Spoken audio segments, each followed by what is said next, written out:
On April 20th, 2010, a massive explosion rocked the Deepwater Horizon drilling rig in the Gulf of Mexico, owned by Transocean and leased by BP.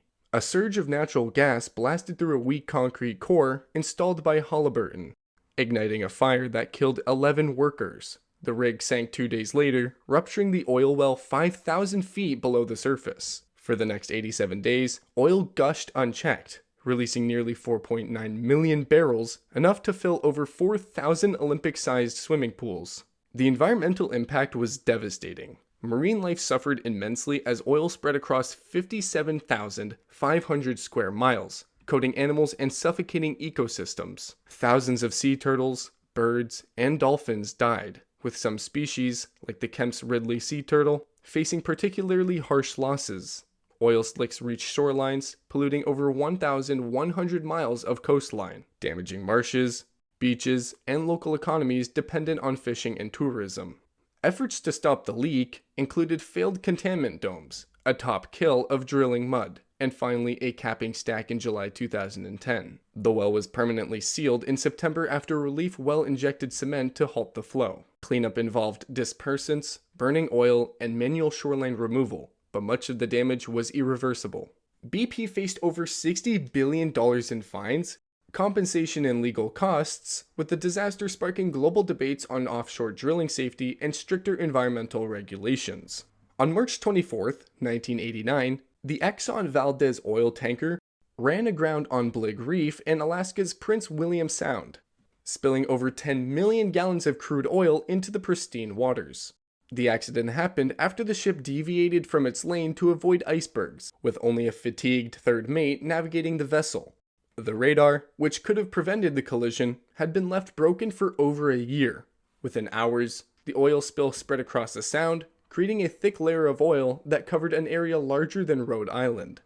The environmental toll was devastating. Around 250,000 seabirds, 2,800 sea otters, and countless fish and marine species died. The oil smothered 1,300 miles of coastline, destroying habitats and leaving long-term damage. Even decades later, pockets of oil remain trapped under beaches, slowly leaching toxins into the ecosystem. Species like herring and certain orcapods have struggled to recover, with some populations on the brink of extinction. The cleanup was chaotic and slow, high-pressure hot water blasting damaged coastal ecosystems, and only about 10% of the spilled oil was removed. Exxon faced massive backlash for its inadequate response and ultimately paid billions in fines and settlements. The disaster led to stricter regulations, including double-hulled tankers and improved emergency protocols, marking a turning point in environmental and maritime safety practices. In June 1979, the Ixtoc exploratory oil well in the Gulf of Mexico suffered a blowout, releasing millions of barrels of crude oil into the ocean. Drilling mud meant to control pressure escaped into fractured rock, leading to a catastrophic failure of the blowout preventer. The well erupted, and the Sedco 135 drilling rig was consumed by fire, eventually sinking. For nearly 10 months, about the length of a school year, oil gushed uncontrollably into the Gulf. The environmental damage was immense. Coastal areas in Mexico and the US were heavily impacted, with oil coating over 170 miles of beaches. Marine ecosystems, including key nesting sites for Kemp's Ridley sea turtles, were devastated. Populations of crabs and mollusks plummeted, while fisheries saw steep declines in catches. Some species, like Ridley turtles, took decades to recover, highlighting the long-lasting impact. Efforts to control the spill included spraying dispersants and deploying booms and skimmers, but much of the oil persisted. Divers and experts tried various methods to cap the well, from pumping mud and steel balls into it to drilling relief wells. By March 1980, the leak was finally sealed. Pemex, the state-run oil company, spent $100 million on cleanup but avoided significant compensation claims under sovereign immunity. This disaster emphasized the need for better blowout prevention and response strategies, serving as a lesson in handling offshore drilling risks. The Amoco Cadiz oil spill in 1978 was a disaster that unfolded off Brittany's coast when a massive tanker ran aground. It happened during stormy weather, with gale force winds hammering the ship. The rudder broke, steering became impossible, and all attempts to fix it failed. Tugboats tried to tow the vessel, but harsh seas snapped the tow lines. By nightfall, the tanker was drifting helplessly and struck the rocky seabed, spilling its entire cargo of 1.6 million barrels of crude oil. The oil spill stretched across 320 kilometers of coastline. Imagine an oil-soaked shoreline extending from Paris to the English Channel. Beaches, harbors, and even the pink granite coasts were spared. The oil seeped into the sand, forming layers that remained for years. Millions of marine creatures, including mollusks and sea urchins, washed ashore lifeless. Fishermen reeled in fish with petroleum-like flavors and odd skin conditions, while nearly 20,000 birds perished, their feathers glued with thick oil. Cleanup efforts faced huge challenges. Rough seas turned the oil into a sticky chocolate mousse consistency, making recovery even tougher. Although over 100,000 tons of oil and water mix were collected, less than 20,000 tons of pure oil were retrieved. On rocky shores, pressure washing damaged habitats, leaving long-term scars. In the end, this catastrophe pushed France to rethink maritime safety and oil spill management. The Castillo de Bellver oil spill happened in 1983, off the coast of South Africa, when a massive tanker carrying light crude oil caught fire. What followed was nothing short of chaos. The ship, loaded with 250,000 tons of oil, eventually split into two. Can you imagine the sight? The ocean turning black, almost like a giant ink bottle had been spilled. The bow drifted dangerously close to a marine sanctuary, while the stern sank with nearly half the oil still on board. The spill poured an estimated 145,000 to 170,000 tons of oil into the water. Thankfully, most of it drifted offshore, sparing the beaches. But the disaster wasn't without victims. Around 1,500 gannets, gathered on a nearby island for breeding season, got covered in oil. Rescue efforts saved some, but the sight of these was heart-wrenching. And then, there was the eerie black rain. Oil droplets falling on nearby fields used for wheat farming and sheep grazing. Surprisingly, long-term damage to these areas was minimal. The response was swift, but nerve-wracking. Teams sprayed chemical dispersants to stop the slick from reaching the shore. Imagine tracking an oil slick the size of 150 square kilometers and keeping it at bay. By August 10th, the oil was being pushed away from the coast. The bow section of the tanker, a looming threat to marine life, was sunk using explosives to prevent further disaster. The Torrey Canyon oil spill of 1967 happened when a supertanker ran aground off Cornwall, UK. A navigational error and confusion between manual and automatic steering led the ship to crash into Pollard's Rock. Efforts to refloat the vessel failed, and as it began breaking apart, a massive oil spill ensued. The tanker released an estimated 25 to 36 million gallons of crude oil into the sea.